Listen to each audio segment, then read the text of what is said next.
இறைமைந்த இயேசு கிறிஸ்துவின் ஈடு இணையற்ற இந்த நாமத்தினாலே உங்கள் யாவரையும் அன்போடு வாழ்த்துகின்றோம். ஆண்டவருடைய அன்பும் அருளும் உங்களோடு நிலைத்திருப்பதாக.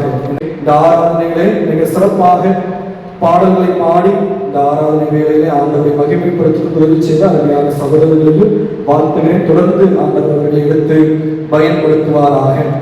கிறிஸ்துவுக்கு அன்பானவர்களே, இந்த வெள்ளிக்கிழமை மாலை நேரத்தில் இந்த நல்மேய்ப்பர் ஆலயத்தில் நீங்களும் நானும் ஆண்டவரை ஆராதிக்கும்படிக்கு ஆண்டவர் நமக்கு கிருபை செய்திருக்கின்றார். சங்கீதக்காரனாகிய தாவீது தன்னுடைய சங்கீதத்தில் சொல்கின்றார், நானோ அது மிகுந்த கிருபையினாலே உமது ஆலயத்திற்குள் பிரவேசித்து. இந்த ஆலயத்திற்குள் நாம் வந்திருப்பது ஆண்டவருடைய கிருபை என்பதை நாம் உணர அழைக்கப்படுகின்றோம். ஒரு மிகப்பெரிய ராஜா அதை அறிக்கையிடுகின்றார். ஆகவே இந்த ஆராதனைகளை பங்கு பெற்றிருப்பது என்பது நம்முடைய பலத்தினாலோ நம்முடைய பராக்கிரமத்தினாலோ அல்ல, ஆண்டவருடைய கிருபை. இந்த ஆலயத்தை ஆண்டவர் நமக்கு கிருபையாக ஏற்படுத்தி கொடுத்து இந்த ஆராதனைகளை நம்மை பங்கு பெறும்படி இந்த நாளிலே அழைத்து கொண்டு வந்திருக்கின்றார். ஒரு கிறிஸ்தவ ஆராதனை என்பது எப்படிப்பட்ட சாராம்சங்களை உள்ளடக்கியது என்பதுதான் இந்த நாளிலே நம் திருமுறையின் வெளிச்சத்திலே கற்றுக்கொள்ள இருக்கின்றோம். நாம் அனைவரும் வாசிக்க கேட்ட திருமுறை பகுதியை நாம் திருப்பி வைத்துக் கொள்வோம். நாம் அறிந்திருக்கக்கூடிய ஒரு வேத பகுதியாக இருந்தாலும் இந்த நாளிலே அந்த வேத பகுதியின் அடிப்படையில ஒரு ஆராதனையில நாம் எவ்வளவு ஈடுபாடோடு பங்கு பெறுகின்றோம் என்பதை சோதித்து பார்ப்பதற்கு இந்த அதிகாரம் நமக்கு வழிவகுக்கும். ஏசாயா இறைவாக்கினரை குறித்து நாம் கேள்விப்பட்டிருக்கின்றோம். அநேக ராஜாக்களுடைய காலகட்டங்களிலே ஆண்டவருடைய தீர்க்க தரிசனம் உரைத்த பணியை இந்த ஏசாயா தீர்க்கதரிசி செய்தார். அதே ஏசாயா தீர்க்கதரிசி இந்த 6வது அதிகாரத்தில் நாம் பார்க்கின்ற பொழுது ஆண்டவருடைய ஆலயத்திற்குள் வந்து நின்றதை நாம் பார்க்கின்றோம். தேவனுடைய ஆலயத்தில் வந்து அவர் நிற்கின்றார்.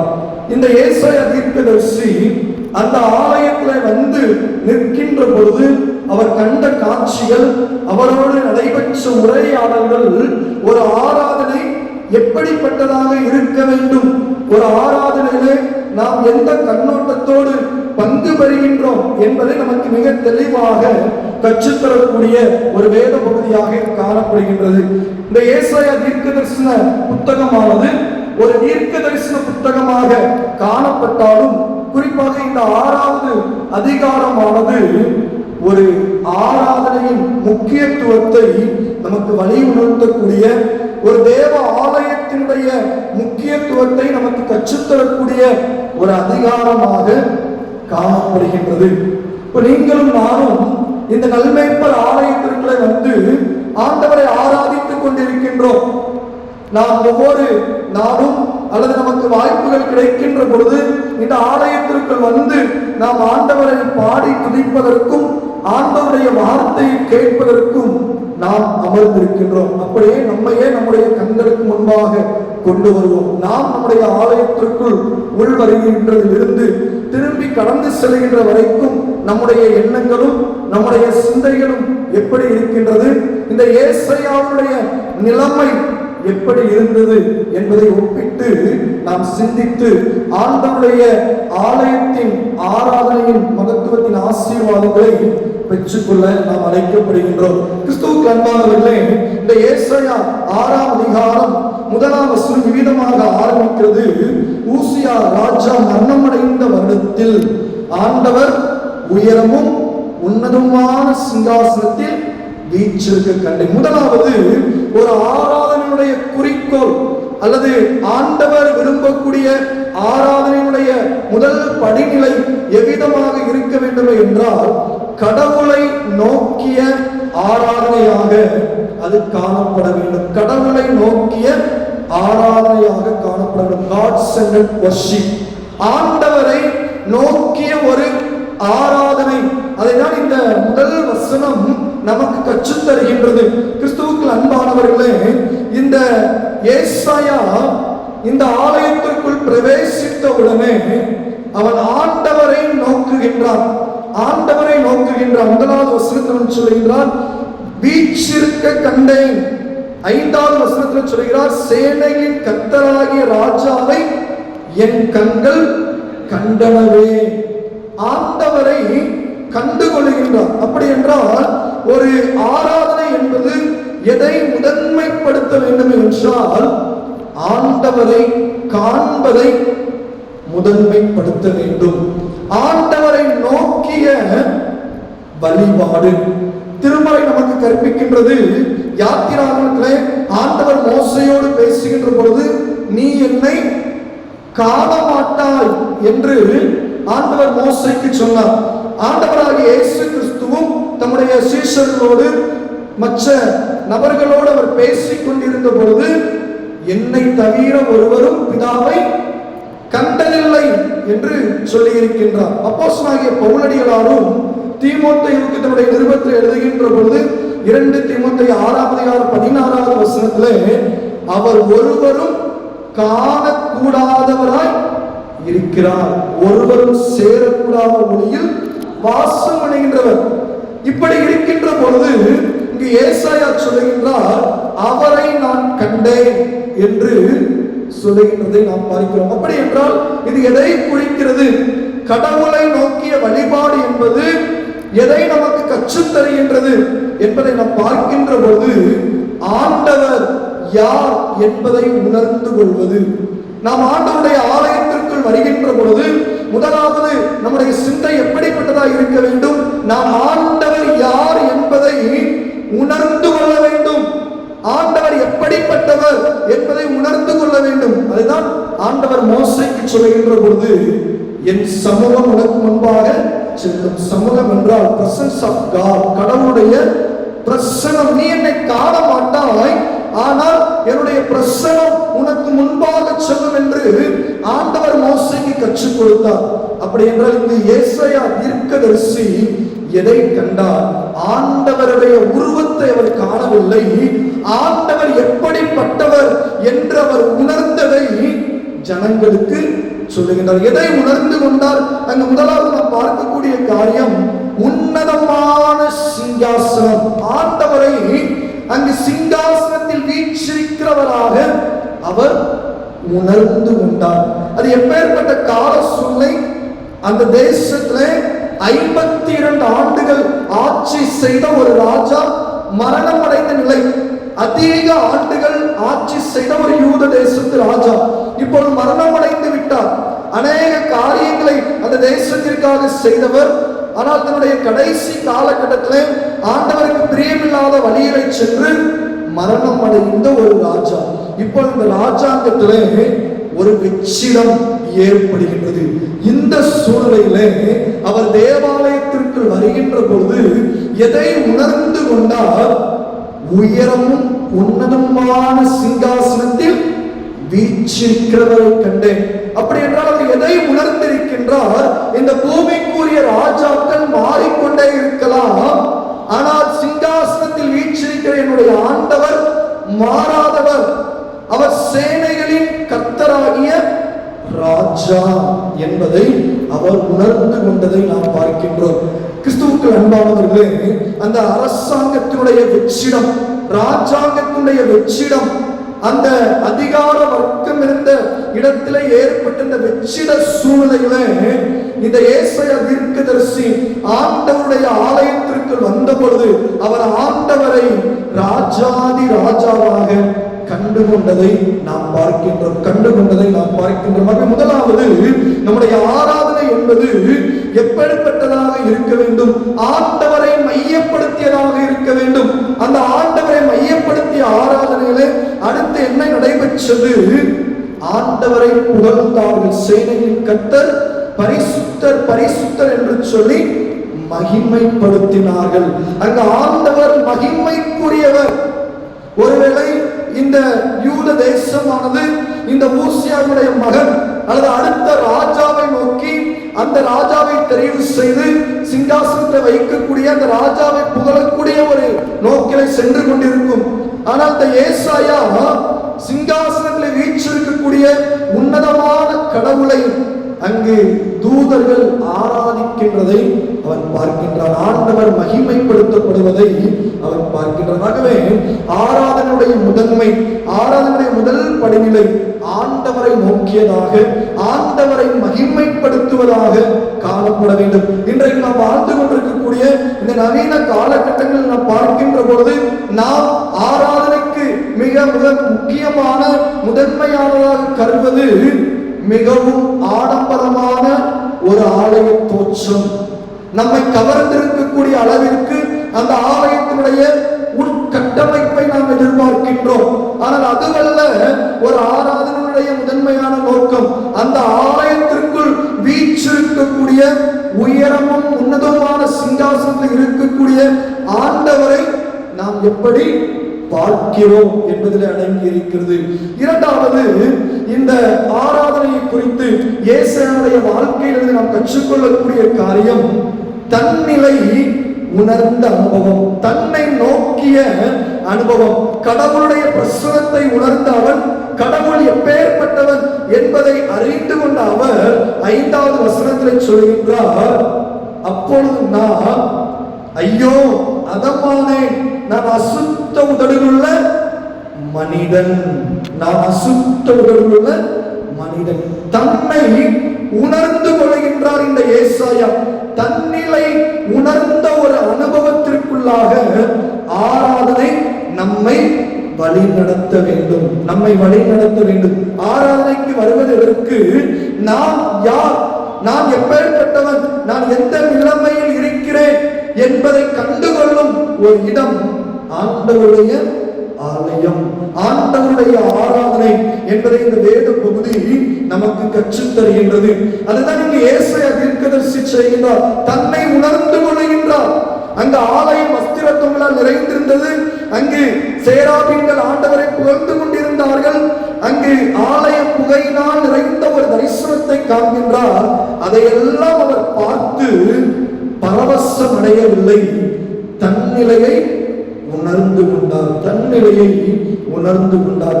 நான் எந்த சூழ்நிலையில் இருக்கின்றேன், நான் அசுத்த உதடுள்ள மனிதனானே, அசுத்த உதடுள்ள மனிதர்கள் வாசம் பண்ணக்கூடிய இடத்தில் நான் வாசம் பண்ணி கொண்டிருக்கிறேனே என்று தன்னை அறிந்து கொள்கின்றான், தன்னை புரிந்து கொள்கின்றான். ஆகவே இந்த வேத பகுதி நமக்கு இரண்டாவது கற்றுத்தரக்கூடிய காரியம் என்ன? ஒரு ஆராதனையில நம் நிலைமை என்ன என்பதை நாம் புரிந்து கொள்ள வேண்டும். நம் நிலைமை என்ன? இந்த ஆராதனைக்கு வந்திருக்கின்றன, எந்த நிலையில் வந்திருக்கின்றேன், என்னுடைய மனநிலை எப்படி இருக்கின்றது, என்னுடைய சரீர நிலை எப்படி இருக்கின்றது, எதை சிந்திக்கின்றேன், என்னுடைய வாழ்க்கை எப்படி இருக்கின்றது என்பதை நாம் ஆராய்ந்து பார்க்க அழைக்கப்படுகின்றோம்.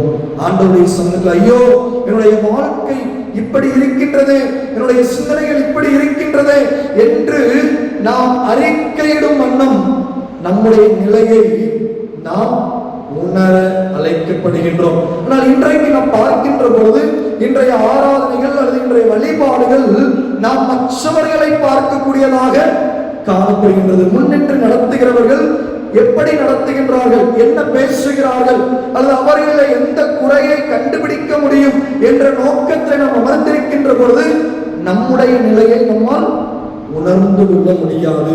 நம்முடைய நிலையை நம்மால் உணர்ந்து கொள்ள முடியாது. ஒரு இறையியலாளர் வீதமாக சொல்லுகின்றார், முன்னின்று பேசுகின்ற பிரசங்கி யாரும் தன் நிலையை உணர்ந்து பேசுகின்ற பொழுது அந்த பிரசங்கம் அவருடைய வாழ்க்கையை மாற்றக்கூடியது என்று சொல்கிறார். அப்படி என்றால் ஆண்டவருடைய வார்த்தையை கேட்கின்ற பொழுதும், பாடல்களை பாடுகின்ற பொழுதும், ஆராதிக்கின்ற பொழுதும் நம்மை சீர்தூக்கி பார்க்க வேண்டும். நம்முடைய நிலைமை எப்படி இருக்கின்றது என்பதை சிந்தித்து பார்ப்பதற்கு ஆண்டவர் நமக்கு அழைப்பு கொடுக்கின்றார். ஏசாயா அவருடைய நிலைமையை உணர்ந்து கொண்டதை நாம் பார்க்கின்றோம். மூன்றாவது, இந்த வேத பகுதியிலிருந்து ஆண்டவருடைய ஆராதனை எப்பேற்பட்டது என்பதை நாம் தியானிக்கின்ற பொழுது அறிந்து கொள்ளக்கூடிய மூன்றாவது சத்தியம் என்னவென்றால், பிறர் நலனை கருதக்கூடிய ஆராதனை. பிறர் நலனை கருதக்கூடிய ஒரு ஆராதனையாக அமைய வேண்டும். அதுதான் ஒரு ஆராதனையினுடைய உச்சகட்டம் அல்லது முழுமை அடைதல் என்று சொல்லி நாம் அறிந்து கொள்ள முடியும். எது ஒரு ஆராதனையில பிறர் நலனை கருதக்கூடியது என்றால், அந்த ஆலயத்தில் அடுத்து என்ன நடைபெறுகிறது? அந்த ஏசாயா ஆண்டவருடைய சத்தத்தை கேட்கிறார். பின்பு யாரை நான் அனுப்புவேன், யார் நமது காரியமாய் போவார்? அதற்கு ஏசாயா கொடுத்த ரெஸ்பான்ஸ், மறுமொழி என்ன?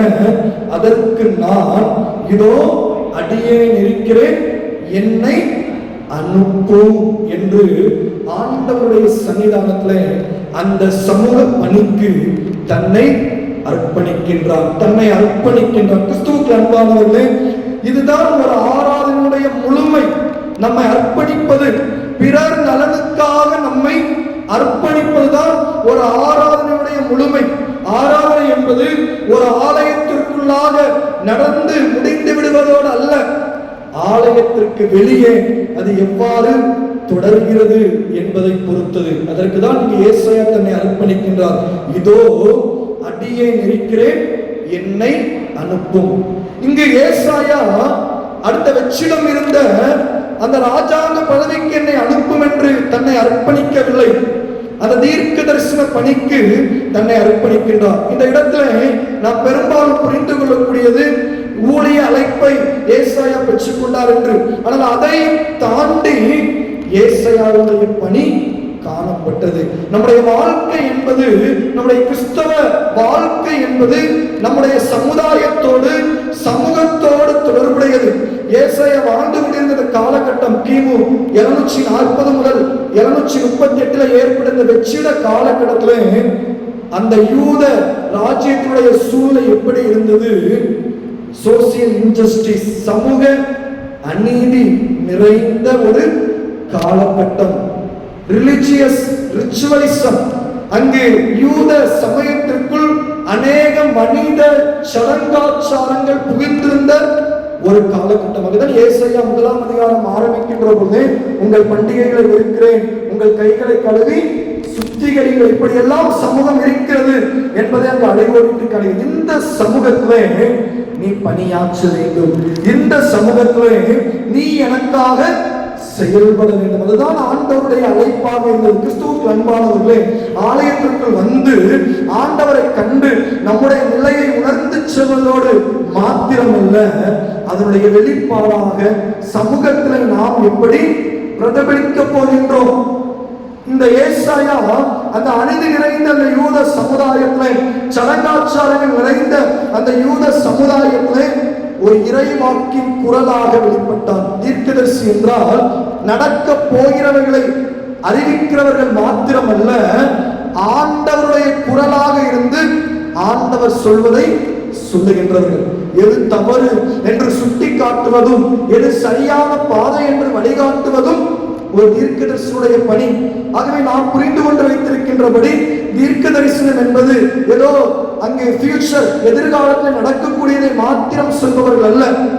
இந்த திருமறையின் வெளிச்சத்தை நாம் பார்க்கின்ற பொழுது, தீர்க்க தரிசன பணி என்பது அது சமுதாயத்தின் ஆற்றக்கூடிய ஒரு முக்கியமான பணியாக காணப்படுகின்றது. நாம் தொடர்ந்து இந்த வேத பகுதியை வாசித்து பார்ப்போம் என்றால், ஏசாயாவுக்கு கொடுக்கப்பட்ட பணி என்பது மிக ஒரு கடுமையான பணி, மிக ஒரு கடினமான பணி. அந்த பணியை செய்வதற்கு இந்த ஏசாயா முன் வருகின்றதை நாம் பார்க்கின்றோம். அதுதான் அந்த ஆலய ஆராதனையிலே அல்லது ஆண்டவரை தரிசித்ததிலே ஒரு முழுமையான அனுபவத்தை நாம் பார்க்கின்றோம். முழுமையான அனுபவத்தை நாம் பார்க்கின்றோம். இந்த ஏசாயா ஒரு சாதாரண மனிதர் அல்ல, அவரும் ராஜாங்க குடும்பத்தை சேர்ந்தவர், அந்த ராஜாங்க வம்சத்திலே பிறந்தவர், அந்த ராஜாக்களுக்கு ஆலோசகராக செயல்பட்டவர். ஆனால் இப்போது அந்த ஆலயத்தில் ஏற்பட்ட தரிசனத்தின் நிமித்தம், ஆண்டவரை சந்தித்தது நிமித்தம், அவர் தன்னுடைய வாழ்க்கையிலே பிறர் நலனுக்காக செயல்படுவதற்கு தன்னை அர்ப்பணிக்கின்றார். கிறிஸ்துவுக்கு அன்பானவர்களே, அப்போஸ்தலனாகிய யாக்கோபு சொல்லுகின்ற பொழுது தன்னுடைய நிருபத்திலே எது சுத்தமான பக்தி என்பதற்கு மிக தெளிவான விளக்கத்தை யாக்கோபு கொடுக்கின்றார். யாக்கோபு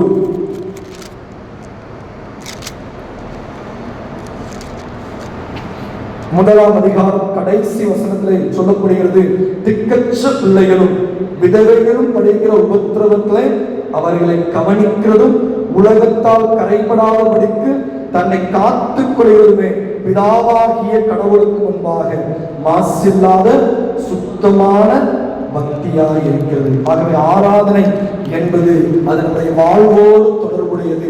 நாம் பிறர் மீது வைத்திருக்கக்கூடிய கரிசனையோடு தொடர்புடையது. பிறருக்காக நாம் என்ன செய்கிறோம் என்பதோடும் தொடர்புடையது. இந்த மாலை நேரத்தில் ஆண்டவருடைய சன்னிதானத்தில் வந்திருக்கின்ற நாம் ஏசாயாவுடைய வாழ்க்கையில் இருந்து ஒரு ஆராதனுடைய முழுமையான அர்த்தத்தை நாம் கற்று தேர்ந்திருக்கிறோம். ஆலயத்திற்குள் நாம் வருகின்ற பொழுது கடவுளை நோக்குகின்றவர்களாக வளர வேண்டும். குளோரிபிகேஷன், கடவுளை மகிமைப்படுத்துகிறவர்களாக நீங்களும் நானும் கடந்து வர வேண்டும். கடவுளை கண்டுகொள்ள வேண்டும். அவர் எப்படிப்பட்டவர் என்பதை நாம் ஆலயத்தில் கண்டுகொள்ள நாம் அழைக்கப்படுகின்றோம். இரண்டாவது எடிஃபிகேஷன், நம்மை உணர்ந்து நம்மை சரி செய்யக்கூடிய ஒரு இடம். நம்மை உணர்ந்து நம்மை சரி செய்யக்கூடிய ஒரு இடம். பிறரை பார்ப்பதற்கல்ல, நம்மை அறிந்து உணர்ந்து நாம் சரி செய்ய அழைக்கப்படுகின்றோம். மூன்றாவது பெனிஃபிகேஷன், மற்றவருடைய நலனுக்காக நாம் செயல்பட வேண்டும். என்னை ஆசீர்வதியும் என்று ஜெபிப்பதை விட பிறருக்கு ஆசீர்வாதமான கருவியாக என்னை மாற்றும், என்னை பயன்படுத்தும் என்று ஜெபிக்கின்ற ஒரு இடம் ஆண்டவருடைய ஆலயம். கிறிஸ்துவுக்கு அன்பானவர்களே, இதுதான் ஒரு ஆராதனை முழுமை பெறுகின்ற இடம். ஆலயம் மணியடித்து நாம் என்ன ஆத்துமாவே என்று போடுகின்றதோடு ஒரு ஆலய ஆராதனை முழுமை அடைவதில்லை. ஆண்டவரை தொழுது கொள்ளுதல் முழுமை அடைவதில்லை. அது நம்முடைய வாழ்க்கையோடு பயணிக்கக்கூடிய ஒன்று. இந்த மாலை ஆராதனை பங்கு பெற்றிருக்கின்ற நாம் ஆண்டவரை இந்த நாளிலே நாம் எப்படி கண்டு கொண்டிருக்கின்றோம் என்பதை சிந்தித்து பார்ப்போம். இந்த மாலை நேரத்தில் என்னிடத்தில் ஆண்டவர் எதை உணர்த்தி இருக்கின்றார், என்னிலே மாற்ற வேண்டியது என்ன என்ற கேள்வியை நமக்குள்ளாக கேட்டு பார்ப்போம்.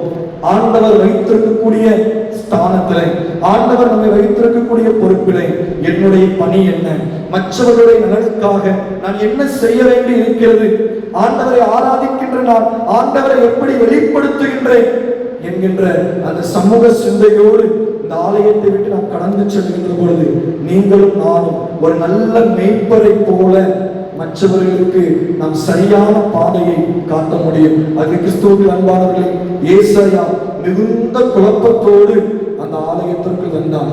ஓசியாவுடைய இழப்பு, பலவிதமான அந்த வெற்றிடம் நிறைந்த நிலைமையிலே ஒரு குழப்பத்தோடு அந்த ஆலயத்திற்கு வந்தான்.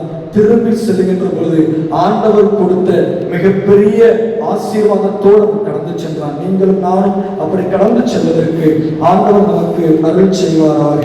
ஆமென்.